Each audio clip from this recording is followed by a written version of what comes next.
welcome to this week's video. I'm talking all things all or nothing mindset this week because diet culture directly creates all or nothing thinking. And if, like me, you have been on some kind of diet, mine started at the age of 11. I was on my first diet, and when you repeat that same cycle of starting something new, feeling like you can't keep up with it, giving up, hitting that sodic button, and you go round and round and round in that cycle for years, you really do get stuck in that I'm either doing it perfectly or I'm not doing it at all cycle.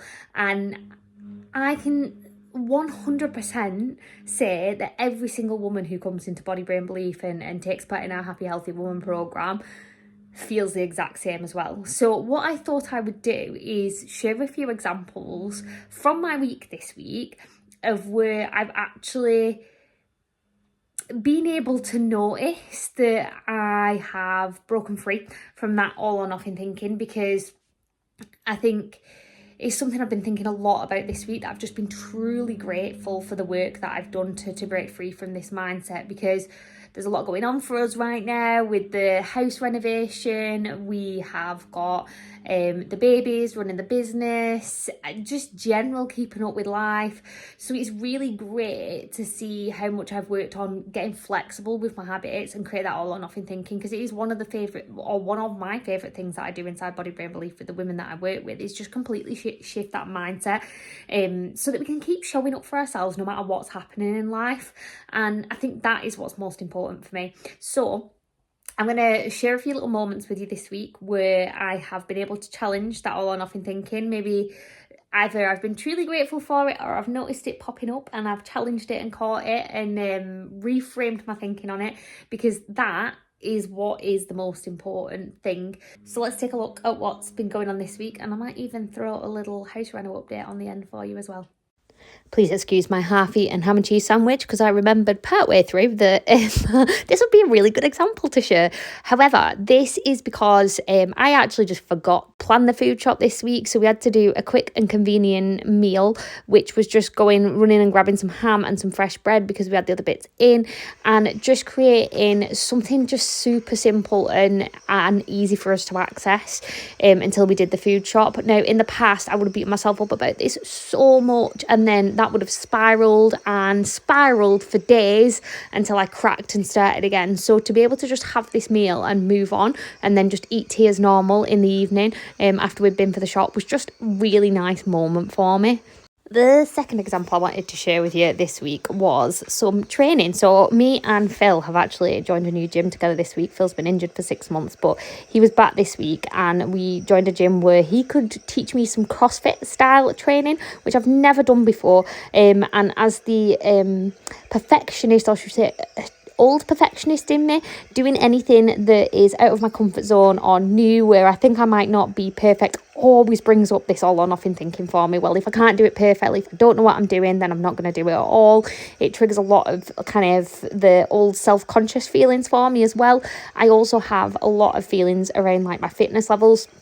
I always used to have this belief that I needed to be fit before I started training. So doing any kind of training like this that's a bit more like cardio based, that I know I'm not very good at right now because my fitness levels aren't so great, is always really mentally challenging for me. And Phil's been trying to get me into CrossFit for ages, and I've pushed it away for this reason, because I'm like, I'm worried it'll trigger my IBS doing this style of training. But I really do want to improve my fitness levels, both for my health and for the sake of being able to keep up with the kids, to be honest, as they get a bit older and start running around. So I basically just thought, I'm just going to start where I'm at and do what I can. You'll notice that these burpees, although in fast speed, were me just lying on the floor for quite some time, because I didn't do much of anything in this, but I was celebrating the fact that I did something. Like, I literally did something. I started, and things can only get better. I can only get fitter from here on in out. So I really wanted to celebrate the fact that I turned up. I didn't do nothing. I didn't avoid it. I did something. I got out of my comfort zone, and that boosted my confidence massively this week. And I've actually been, since this session, a further 3 times. So I did really enjoy it, and I'm carrying on doing it. And it's really, really nice to do something different, despite not feeling very good at it right now.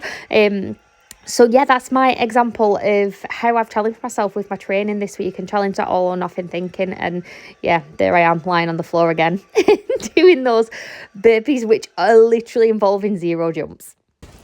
My third one of the week was this lovely walk that nearly got abandoned because the twins were being so demanding. However, I really did not want to go out on this walk today. I was having a really tricky mental health day, and I just wanted to stay in and avoid all problems. But as you can see, it was actually a really beautiful day, and I figured I would just get out and do something rather than nothing. Here's the big theme.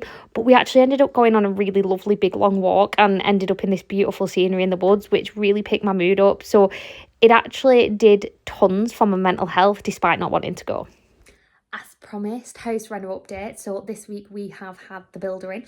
Very exciting. He has talked us through exactly what he's going to do at the back, putting some bifolds in, knocking down a wall, breaking up a bit at the front that we just don't like. And that is happening in the next 2 to 3 weeks. He said he can fit us in, which I'm very excited about.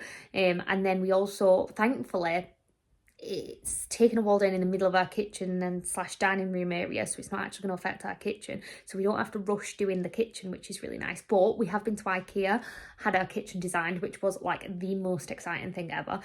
So I am feeling like the exciting bit of the renovation's coming up now. We've got a boarded loft and loft ladders, we've got a ventilated house, we've got currently, I don't know if you can actually hear, Phil's currently drilling a hole through the lock in the garage so that we've got a functioning garage. So all the boring bits are getting out of the way and we're starting to get into the good stuff now. You will notice that this wall behind me is still just stripped plaster. So that's not gone very far. But yeah, very exciting. Thank you for following me on my journey today, all things all or nothing. And if you've taken something from it, I'd love to hear. Or if you do want to find out more about how we approach things at Body Brain Belief, I have linked below my podcast and my Instagram and my Substack, so you can go and check out other areas where you can find me. Thank you so much for watching. Hit subscribe so you don't miss out on future videos, and I'll see you back here soon.